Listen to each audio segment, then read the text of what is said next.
اعوذ باللہ من الشیطان الرجیم بسم اللہ الرحمن الرحیم۔ درس قرآن کے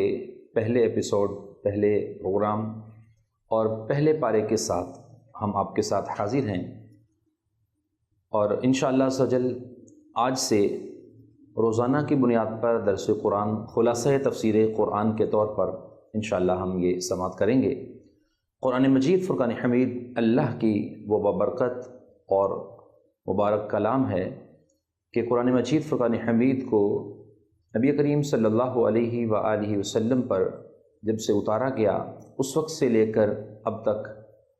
حضور علیہ الصلوۃ والسلام کی امت قیامت تک بلکہ تلاوت قرآن مجید فرقان حمید بڑے ذوق کے ساتھ نہ صرف کرتی ہے بلکہ الحمدللہ عز و جل قرآن مجید فرقان حمید کو سمجھنے کا ایک ذوق بھی اس امت میں موجود ہے۔ تو ناظرین انشاءاللہ ہم کوشش کریں گے کہ قرآن مجید فرقان حمید کی پہلے پارے میں سورہ فاتحہ اور سورہ بقرہ کی جو خلاصہ تفسیر کے اہم نکات ہیں وہ ہم آپ کے ساتھ اس درس قرآن میں شیئر کریں، اور توجہ کے ساتھ سماعت کرتے ہوئے اس کو ذہن نشین کیجئے اور دوسرے دوستوں تک پہنچائیے، اور قرآن سے محبت کا ایک ثبوت دیتے ہوئے قرآن مجید فرقان حمید کی یہ بہترین معلومات جو ہم آپ تک پہنچائیں گے، نہ صرف اس کو یاد رکھیے بلکہ اپنے اور دوستوں احباب اور مسلمان بھائیوں تک پہنچانے کی کوشش بھی کیجیے۔ اللہ کریم نے قرآن مجید فرقان حمید حضور نبی کریم صلی اللہ علیہ وآلہ وسلم پر نازل فرمایا۔ قرآن مجید فرقان حمید کا کچھ حصہ مکی زندگی میں نازل ہوا اور کچھ مدنی زندگی میں نازل ہوا۔ تو قرآن مجید فرقان حمید کے اس نزول کو مفسرین نے دو حصوں میں اس انداز میں تقسیم کیا ہے اور صورتوں کو نام دیے ہیں۔ وہ صورتیں جو قبل ہجرت نازل ہوئیں ان کو مکی صورتیں کہا گیا، اور اسی طرح وہ صورتیں جو بعد ہجرت نازل ہوئیں ان کو مدنی صورتیں کہا گیا۔ تو ایک بہت بڑا امت کے اندر یہ ایک شبہ رہتا ہے کہ مکی صورتیں کون سی ہیں، مدنی کون سی ہیں۔ تو اس میں عمومی طور پر لوگ یہ سمجھتے ہیں جو شہر مکہ میں صورتیں نازل ہوئیں، قرآن نازل ہوا وہ مکی ہے، جو مدینہ میں نازل ہوا وہ مدنی ہے۔ حالانکہ اس کو یوں سمجھ لیجئے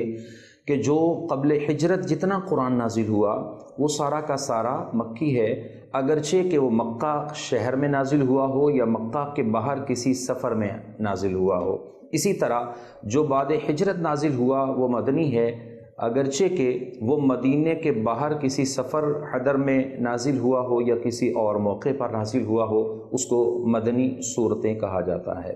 تو قرآن مجید فرقان حمید کی فضائل اور اس کی برکات کی طرف جائیں تو اللہ کریم نے قرآن مجید فرقان حمید کی ایک ایک صورت بلکہ ایک ایک حرف میں نیکیاں رکھی ہیں، برکتیں رکھی ہیں۔ نبی کریم صلی اللہ علیہ وآلہ وسلم کا ایک فرمان یہاں آپ کے سامنے عرض کرتا ہوں۔ آقا دو جہاں صلی اللہ علیہ وسلم نے ارشاد فرمایا کہ الف لام میم، حضور علیہ السلام نے یہ تین حرف تلاوت فرمایا میں نہیں کہتا کہ یہ ایک حرف ہے، بلکہ فرمایا الف الگ حرف ہے، لام الگ حرف ہے، میم الگ حرف ہے، ہر حرف پر 10 نیکیاں ہیں، تو الف لام میم پڑھنے والے کو 30 نیکیاں عطا کی جائیں گی۔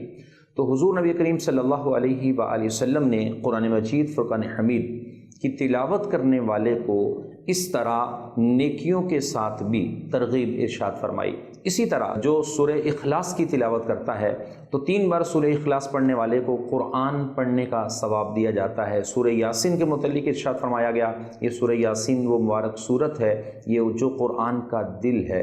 اور اسی طرح حافظ قرآن یعنی قرآن حفظ کرنے والے کے متعلق حضرت ابو ہریرہ رضی اللہ تعالی عنہ کی یہ روایت ہے، نبی کریم صلی اللہ علیہ وسلم نے ارشاد فرمایا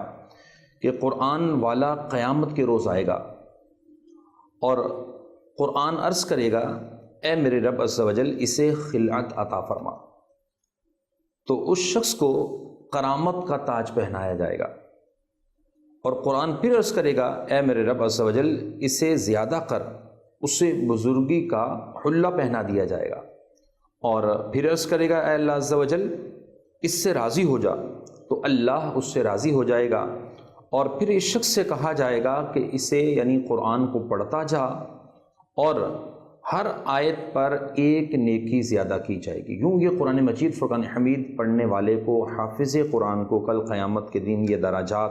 یہ بلندیاں، یہ چیزیں عطا ہوتی چلی جائیں گی۔ اور قرآن مجید فرقان حمید کے فضائل، برکات اور یہ چیزیں یقیناً بے شمار ہیں۔ تو خلاصہ تفسیر کے طور پر آج ہم جس طرح قرآن مجید فرقان حمید کی ان آیات کو سمجھنے کی طرف جا رہے ہیں، تو سب سے پہلی جو سورہ مبارکہ ہے، یہاں سے اس کا ہم آغاز کرتے ہیں کہ قرآن کو پڑھنے کے ساتھ ساتھ سمجھنا بھی ہے۔ خلاصہ تفسیر آپ سماعت کر رہے ہیں، خود بھی قرآن اٹھائیے اور قرآن مجید فرقان حمید کو مستند ترجمہ اور تفسیر کے ساتھ پڑھنا بھی شروع کیجئے۔ 2 آیات صحیح، 3 صحیح، جتنا ہو سکے کچھ نہ کچھ ترجمہ اور تفسیر کے ساتھ اس کو سمجھا کیجئے، پڑھا کیجئے۔ ساتھ ہی ساتھ روزانہ کی بنیاد پر قرآن مجید فرقان حمید کا ایک پارہ تلاوت قرآن کی عادت بھی بنائیے۔ انشاءاللہ اس کی برکت سے دنیا اور آخرت کی بے شمار بھلائیاں نصیب ہوں گی، اور اللہ کے فضل و کرم سے نیکیوں کا ایک ذخیرہ جمع ہوگا، کل قیامت کے دن اسی طرح درجات کی بلندی کا باعث بھی ہوگا۔ سورہ فاتحہ بڑی پیاری سورت ہے، ہر نماز میں ہم اس کو پڑھتے ہیں، اور بہت پیاری دعا بھی اس کو کہا گیا، اور بلکہ یہاں تک فرمایا گیا کہ جیسے یہ سورہ فاتحہ نماز میں پڑھیں یا نماز کے بعد پڑھیں، جیسے اس سورہ فاتحہ کو مکمل کریں تو اس کے بعد آمین کہنا یہ سنت ہے، نبی کریم صلی اللہ علیہ وسلم کی یہ پیاری سنت ہے۔ اور کیونکہ اس میں پوری کی پوری دعائیں موجود ہیں، ہم اس کو جب سٹارٹ کرتے ہیں، ابتدا کرتے ہیں الحمدللہ رب العالمین، تمام تعریفیں اللہ تعالیٰ کے لیے جو تمام جہانوں کا پالنے والا ہے۔ تو اللہ تعالیٰ کے لیے جب ہم اس طرح یہ حمد و ثنا کر رہے ہوتے ہیں تو اس مبارک صورت کے اندر کیا کیا چیزیں ہیں، کتنے کلمات ہیں، کیا کچھ ہیں، آئیے ہم اس کو سماعت کرتے ہیں۔ سورہ فاتحہ کو پہلے جان لیجئے کہ یہ سورہ فاتحہ مکی ہے، اور بعض روایات کے اندر اس کے متعلق ارشاد فرمایا گیا کہ یہ سورت 2 مرتبہ نازل ہوئی، قبل ہجرت، بعد ہجرت۔ اور اس طرح بھی اس کو بیان کیا گیا تفسیر خازن میں کہ یہ سورت جو ہے وہ مکے میں بھی نازل ہوئی، مدینہ میں بھی نازل ہوئی، یوں اس کو مکی اور مدنی دونوں کہا جاتا ہے، لیکن معروف یہ ہے کہ سورۃ الفاتحہ مکیہ، تو سورہ فاتحہ ہے۔ اور اب سورہ فاتحہ کی آیات کی ہم بات کریں، 7 آیتیں ہیں، 1 رکوع ہے، 27 کلمے اور 140 حروف اس سورہ مبارکہ میں موجود ہیں۔ اور سورہ فاتحہ کو فاتحہ کہنے کی وجہ کیا ہے؟ اس سورہ کو سورہ فاتحہ کہنے کی مختلف وجوہات بیان فرمائی گئی ہیں۔ پہلی وجہ کیا ہے؟ سورہ فاتحہ سے قرآن پاک کی تلاوت شروع کی جاتی ہے، اور اس سورت سے قرآن پاک لکھنے کی ابتدا بھی کی جاتی ہے، اس لیے فاتحۃ الکتاب یعنی کتاب کی ابتدا کرنے والی سورت اس کو فرمایا گیا۔ اسی طرح ایک اور وجہ جو بیان کی گئی، اس سورت کی ابتدا میں الحمدللہ ہے، یعنی الحمدللہ سے اس کی ابتدا ہوتی ہے، تو اسی مناسبت سے اس کو حمد والی سورت، اللہ کی حمد بیان کی گئی ہے، تو اس وجہ سے بھی اس کو سورہ فاتحہ کہا جاتا ہے۔ اور سورہ فاتحہ قرآن پاک کی اصل ہے، اسی بنیاد پر، اسی وجہ پر ام القرآن، ام الکتاب، اور سورہ فاتحہ کا اس کو نام دیا گیا۔ یہ سورت نماز کی ہر رکعت میں رکھی گئی ہے، اور اس سورہ مبارکہ کو 7 مثانی یعنی بار بار پڑھی جانے والی سورت بھی کہا گیا ہے۔ اور اس سورت کے اندر چونکہ 7 آیتیں ہیں، اس وجہ سے بھی 7 مثانی اس کو کہتے ہیں۔ اور اس سورت کو اور جو مختلف نام دیے گئے، سورہ کنز کہا گیا، سورہ وافیہ کہا گیا، سورہ کافیہ کہا گیا، سورہ شفا کہا گیا، سورہ شافیہ کہا گیا، سورہ دعا کہا گیا، سورہ تعلیم المسئلہ اس کو کہا گیا، سورہ سوال کہا گیا۔ تو یوں یہ سارے نام اس مبارک سورت کے ہیں، اور سورہ فاتحہ کے بے شمار فضائل و برکات بھی ہیں کہ اللہ تبارک و تعالیٰ عز و جل نے اس سورہ مبارکہ میں چونکہ ایک دعا بھی رکھی ہے۔ اس سورہ مبارکہ کے اندر سورہ فاتحہ کی ہم بات کریں تو اس میں جو مضامین بیان کیے گئے ہیں، اس سورت میں اللہ تعالیٰ کی حمد و ثنا کو بیان کیا گیا ہے۔ اسی طرح اللہ تعالیٰ کے رب ہونے، اس کے رحمان اور رحیم ہونے، اور مخلوق کے مرنے کے بعد دوبارہ زندہ کیے جانے، قیامت کے دن کے اعمال، جزا، سزا، مالک یوم الدین یعنی قیامت کے دن کا مالک رب کائنات ہے، اس کا ذکر اس سورہ مبارکہ کے اندر ہے۔ اور صرف اللہ تعالیٰ کے عبادت کا مستحق ہونے، یعنی رب ہی مستحق عبادت ہے، ایاک نعبد و ایاک نستعین، اسی سے جو ہے وہ ہم حقیقی مدد طلب کرتے ہیں۔ اس کا تذکرہ یہ اس کے اندر موجود ہے۔ دعا کے آداب کا بیان ہے، اللہ تعالیٰ سے دین حق اور صراط مستقیم کی طرف ہدایت ملنے، نیک لوگوں کے حال سے موافقت اور گمراہوں سے اجتناب کی دعا، اہدنا الصراط المستقیم صراط الذین انعمت علیہم غیر المغضوب علیہم ولا الضالین، اور ایسے لوگوں کے رستے سے بچانا کہ جو گمراہ ہیں۔ تو اللہ تبارک و تعالیٰ نے اس کے اندر جن چیزوں کو بیان فرمایا ہے، اس لیے فرمایا گیا کہ جو بار بار سورہ فاتحہ کی تلاوت کرتا رہتا ہے اور تلاوت کے ساتھ ساتھ سورہ فاتحہ کو بطور دعا اس کو پڑھتا ہے، سمجھتا ہے اور رب سے مانگتا ہے، رب کائنات اس کو عطا فرماتا ہے۔ دعا کے متعلق ایک بڑی پیاری چیز ہے، اس کو سمجھ لیجئے۔ اسی طرح ہم جب کسی عمل کو وظیفے کے طور پر بھی لیتے ہیں، دعا کے طور پر لیتے ہیں، تو ہمارے معاشرے کے اندر ایک پرابلم کریٹ ہوتی ہے کہ ہم کہتے ہیں کہ اس کا اثر نہیں ہو پا رہا، ہم دعا کر رہے ہیں لیکن وہ دعا قبول نہیں ہو پا رہی، اور ہم وظیفہ پڑھ رہے ہیں اس کا اثر نہیں ہو رہا۔ وجہ کیا ہوتی ہے اس کو سمجھیے گا۔ ایک شخص آیا، کہنے لگا کہ حضرت ایک وظیفہ عطا فرما دیجئے، کوئی عمل عطا فرما دیجئے، میری فلاں مشکل حل ہو جائے۔ تو وہ کہنے لگے کہ یہ فلاں دعا ہے، اس کو پڑھیے گا۔ تو وہ دعا وہی تھی جو 20 سال سے پڑھتے آ رہے تھے۔ اب اس شخص نے جب سنا کہ یہ دعا کہا جا رہا ہے پڑھنے کا، یہ تو میں گزشتہ 20 سال سے میری ماں نے یاد کرا دی تھی اور میرے والد صاحب مجھے پڑھایا کرتے تھے، میں نے یاد بھی کر لی ہے اور پڑھتا بھی آ رہا ہوں، اب اس دعا کو پھر پیر صاحب بتا رہے ہیں تو اس میں کیا فائدہ ہوگا؟ یہ وہ باتیں تھیں جو اس کے ذہن میں آ رہی تھی، دل ہی دل میں وہ شخص سوچ رہا تھا۔ تو پیر صاحب فرمانے لگے اس کے چہرے کو دیکھتے ہوئے، اس کے اثرات اور معاملات کو دیکھتے ہوئے کہ بیٹا ٹھیک ہے، چپ ہو جاؤ، چور پکڑا گیا آپ کا۔ اب وہ شخص حیران ہوا کہ یار یہ کیا ماجرا ہے، میں نے تو ابھی دل میں باتیں کر رہا ہوں اور ان کو کیسے پتہ چل گیا؟ چونکہ لوگوں کی جو عادات ہوتی ہیں، جو لوگ لوگوں سے زیادہ ملتے جلتے ہیں، لوگوں کے احوال و معاملات کو جانتے ہیں، وہ سمجھ جاتے ہیں کہ پرابلم کیا ہے۔ تو وہ فرمانے لگے کہ بیٹا مسئلہ یہ ہے آپ کے ساتھ کہ آپ اب تک جو اس کو پڑھ رہے تھے ایک بطور رسم پڑھ رہے تھے، آپ کو یاد کرا دیا وہ دعا تھی، وضو کے وقت پڑھنی ہے، کھانے کے وقت پڑھنی ہے، اٹھتے وقت پڑھنی ہے، جاگتے وقت پڑھنی ہے، سوتے وقت پڑھنی ہے، جو بھی دعا ہے سیڑھیاں چڑھتے وقت پڑھنی ہے، اترتے وقت پڑھنی ہے، سواری پر سوار ہوتے پڑھنی ہے۔ تو یہ دعائیں ہم اس انداز میں پڑھ رہے ہوتے ہیں کہ ایک بطور رسم یا معمول لے لیتے ہیں، حالانکہ ایسا نہیں ہے، اس کو سمجھیے گا۔ تو کیسا ہے وہ سمجھ لیجئے کہ جب بھی کوئی دعا کریں، دعا نام ہے اس چیز کا کہ آپ کے دل سے رب کی بارگاہ میں ایک التجا ہو، ایک گڑ گڑاہٹ ہو۔ تو جتنی آپ کی گڑ گڑاہٹ، عاجزی اور اسپیشلی اس کے ساتھ، اس دعا کے ساتھ، اس وظیفے کے ساتھ، اس کے الفاظ کے ساتھ آپ کی آہ ہوگی، دل کی آواز ہوگی، آپ کی بات ہوگی، اتنا زیادہ اس میں اثر بن جائے گا۔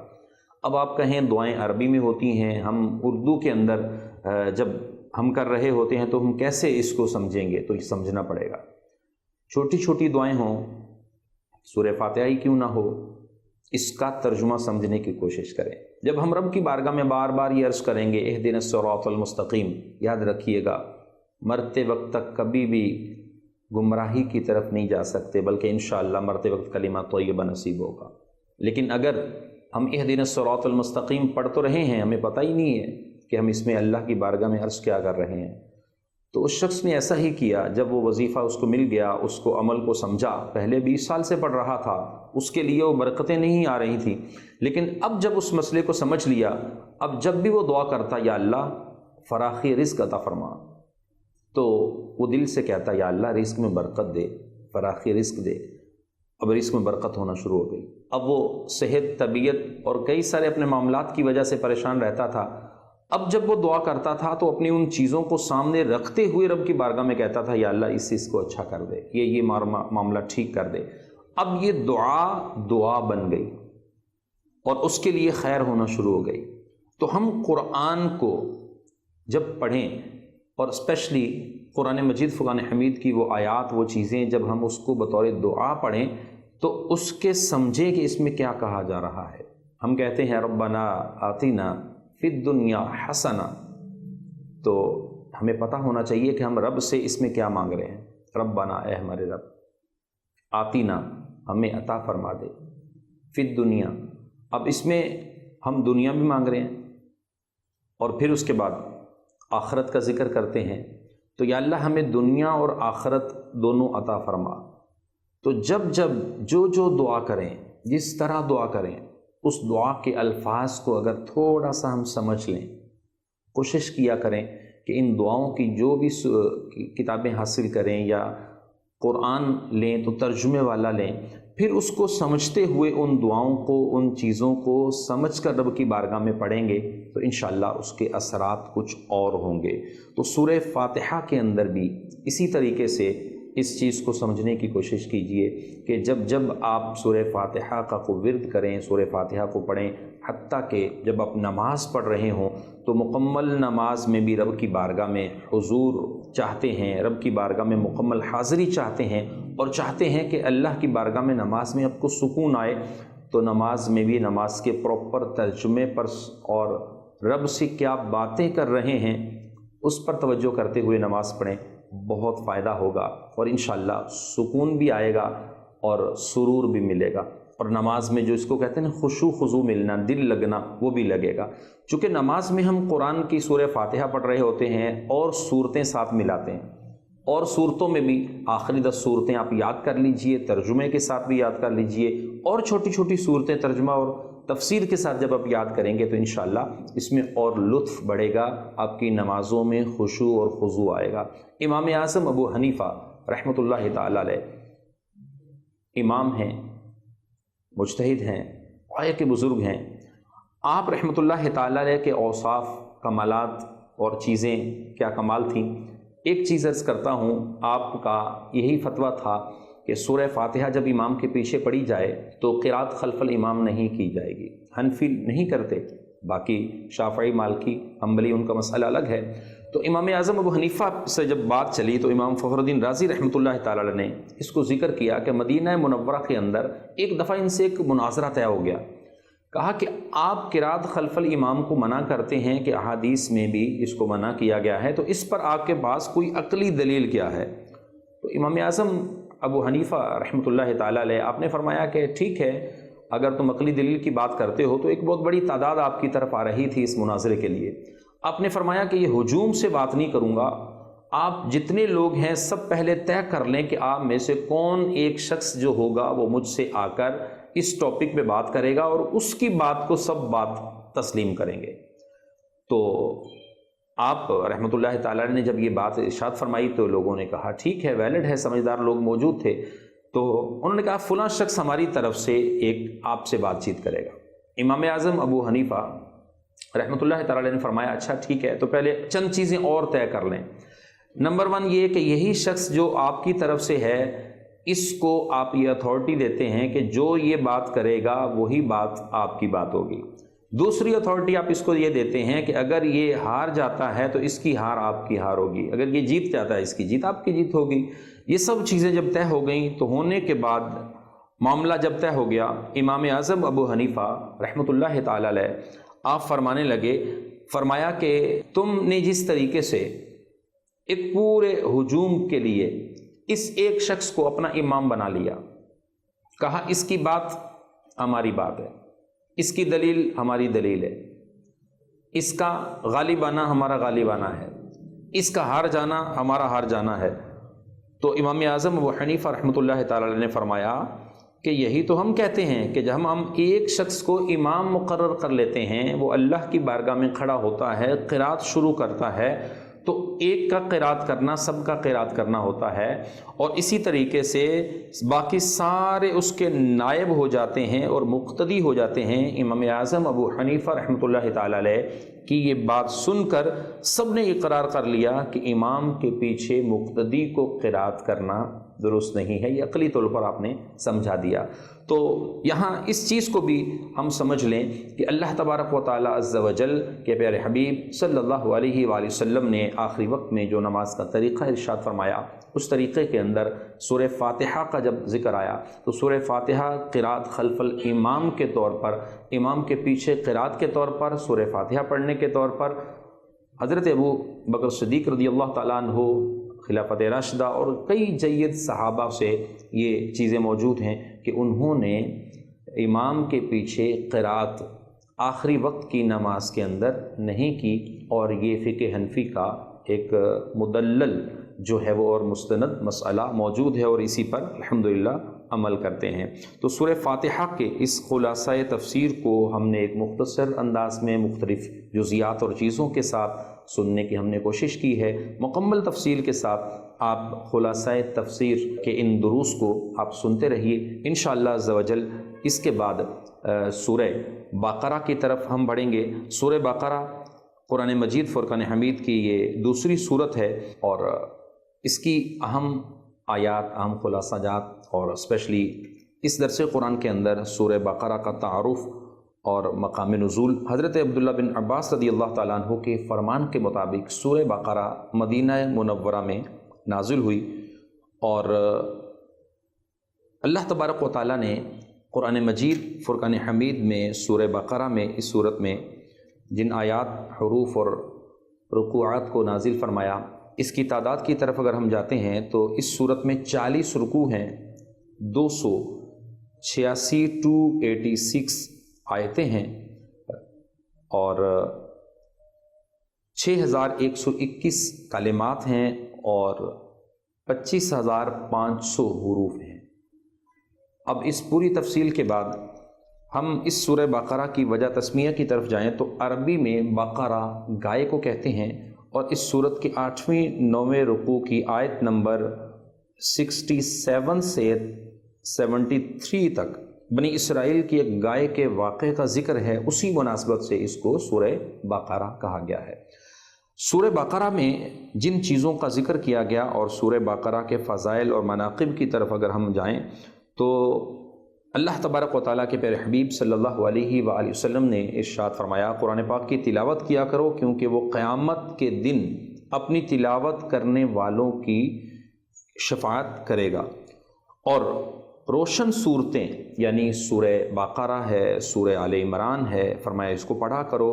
کیونکہ یہ دونوں قیامت کے دن اس طرح آئیں گی کہ جس طرح 2 بادل ہوں یا 2 سائبان ہوں، تو اور پھر اس طرح فرمایا کہ پرندوں کی تاروں کی طرح یہ دونوں صورتیں اپنے پڑھنے والوں کی شفاعت کریں گی۔ سورہ بقرہ پڑھا کرو کیونکہ اس کو پڑھتے رہنے میں برکت ہے، نہ پڑھنے میں ثواب سے محرومی اور حسرت ہے۔ یہی نہیں بلکہ فرمایا کہ جادوگر اس صورت کا مقابلہ نہیں کر سکتا۔ تو یہ سورہ مبارکہ بہت ہی اللہ تبارک و تعالیٰ عز و جل کی رحمتوں، برکتوں کا منبع ہے۔ اس صورت کو گھر میں پڑھتے رہنا چاہیے۔ تلاوت قرآن جس گھر میں سورہ بقرہ کی ہوتی رہے، وہ گھر جو ہے وہ برکتوں سے خالی نہیں رہتا۔ جب بھی سورہ بقرہ کی تلاوت شروع کریں تو کوشش فرمائیں کہ روزانہ ایک بار اگر سورہ بقرہ گھر میں تلاوت کر رہے ہیں تو 7 دن مسلسل اگر آپ سورہ بقرہ کی تلاوت کا معمول رکھتے ہیں تو اللہ کے فضل و کرم سے جادو، عصیب اور ہر طرح کی چیزوں سے وہ گھر جو ہے وہ محفوظ رہے گا، اور برکتیں بھی ہوں گی۔ اور سورہ بقرہ کو مزید ارشاد فرمایا گیا، حضور نبی کریم صلی اللہ علیہ وسلم کا یہ فرمان ہے کہ اپنے گھروں کو قبرستان نہ بناؤ، اور شیطان اس گھر سے بھاگتا ہے جس میں سورہ بقرہ کی تلاوت کی جاتی ہے۔ حضرت ابو مسعود رضی اللہ تعالیٰ عنہ سے روایت ہے، نبی علیہ السلام نے ارشاد فرمایا، جو شخص رات کو سورہ بقرہ کی آخری 2 آیتیں پڑھا کرے تو اسے ناگہانی آفات میں یہ کفایت کرے گی، ناگہانی آفات اس کو نہیں پہنچیں گی، اس سے بچت میں رہے گا۔ تو سورہ بقرہ کے اندر اللہ تبارک و تعالیٰ عز و جل نے جن چیزوں کا ذکر فرمایا ہے، اور جن سے سورہ بقرہ پڑھنے سے گھر کے اندر جو فضائل اور برکات نازل ہوتے ہیں، ان میں سہل بن سعد رضی اللہ تعالیٰ عنہ کی ایک اور روایت ہے، نبی علیہ السلام نے فرمایا، جس نے دن کے وقت میں اپنے گھر میں سورہ بقرہ کی تلاوت کی تو 3 دن تک شیطان اس کے گھر کے قریب بھی نہیں آتا۔ اور اسی طرح ایک اور آگے اسی کا تفصیلی خلاصہ ایک اور حدیث میں موجود ہے کہ جس نے رات کے وقت اپنے گھر میں سورہ بقرہ کی تلاوت کی تو 3 راتیں اس گھر میں شیطان داخل نہیں ہوتا۔ تو ہمیں سورہ بقرہ کو اور اسی طرح قرآن مجید کی مستقل تلاوت کو معمول بنانا چاہیے کہ قرآن کا حرف بہ حرف نہ صرف نیکی ہے بلکہ یہ دین اور دنیا اور آخرت دونوں اعتبار سے برکت کا باعث بھی ہے۔ تو سورہ بقرہ کے مضامین کی طرف آئیں تو اس میں بنی اسرائیل کے پر جو اللہ نے انعامات عطا فرمائے تھے ان انعامات کا اس کے اندر ذکر ہے، اور اسی طریقے سے بنی اسرائیل کے جرائم کے اندر جو بچھڑے کا ایک ذکر آتا ہے اس کا ایک جو ہے بچھڑے کی پوجا انہوں نے کی تھی اس کا ذکر ہے، سرکشی اور عناد کی وجہ سے حضرت موسیٰ علیہ السلام سے طرح طرح کے مطالبات کیے ان کا ذکر ہے، اور اللہ تعالیٰ کی آیتوں کے ساتھ انہوں نے کفر کیا، انکار کیا، اس کا اس کے اندر ذکر موجود ہے۔ انبیاء علیہ السلام کو ناحق قتل کرتے تھے سورہ بقرہ میں، اس کا بھی ذکر موجود ہے۔ اسی طرح گائے ذبح کرنے کا واقعہ نبی علیہ السلام کے زمانے میں موجود یہودیوں کے باطل اور غلط نظریات جو تھے ان کی خباثتوں کا بیان، وہ ساری چیزیں اس کے اندر موجود ہیں، اور مسلمانوں کو یہودیوں کی دھوکہ دہی سے آگاہ کیا گیا۔ یہ ساری چیزیں اس سورہ بقرہ کے اندر موجود ہیں۔ قرآن پاک کی صداقت کا ذکر کریں، حقانیت کا ذکر کریں، طرح طرح کے جو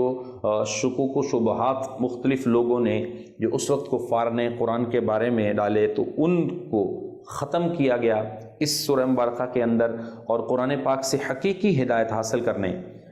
کا ذکر اسی قرآن میں ہے، اور ان اوصاف کا بیان کہ اللہ تبارک و تعالیٰ عز و جل خالق حقیقی ہے، اور اسی طریقے سے قرآن مجید میں شک کرنے والے کفار سے قرآن مجید کی صورت جیسی صورت، فرمایا یہ لے کر آؤ، اگر تم کچھ کر سکتے ہو تو فرمایا تم نہیں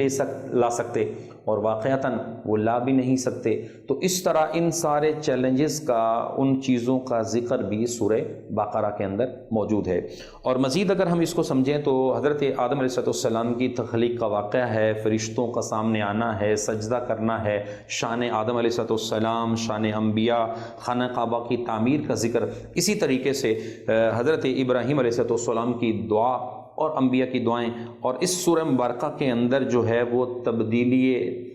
بیت المقدس سے، یعنی قبلہ کی جو تبدیلی ہے، بیت المقدس سے خانہ کعبہ کی طرف رخ کر کے نماز پڑھنا، اس کا بھی ذکر ہے، اور بھی کئی سارے مضامین اس مبارک صورت کے اندر موجود ہیں اور اہم واقعات بھی ہیں۔ تو اللہ تبارک و تعالیٰ عز و جل کی بارگاہ میں ہم یہ دعا کرتے ہیں کہ رب کائنات ہمیں قرآن مجید فرقان حمید کو سمجھ کر عمل کی توفیق عطا فرمائے۔ تو آج کے خلاصہ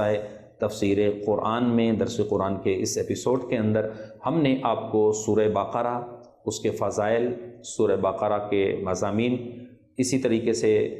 سورہ بقرہ، سورہ فاتحہ دونوں کے مضامین اور بیسک چیزیں ہم آپ کے سامنے رکھی ہیں۔ اگلے درس کے اندر انشاءاللہ عز و جل دوسرے پارے سے جو سورہ بقرہ کے مضامین اور چند اہم واقعات وہ انشاءاللہ عز و جل ہم سنیں گے، تو ہمارے ساتھ رہیے گا۔ اگلے ایپیسوڈ میں انشاءاللہ ہم پھر ملیں گے۔ اللہ نگہبان۔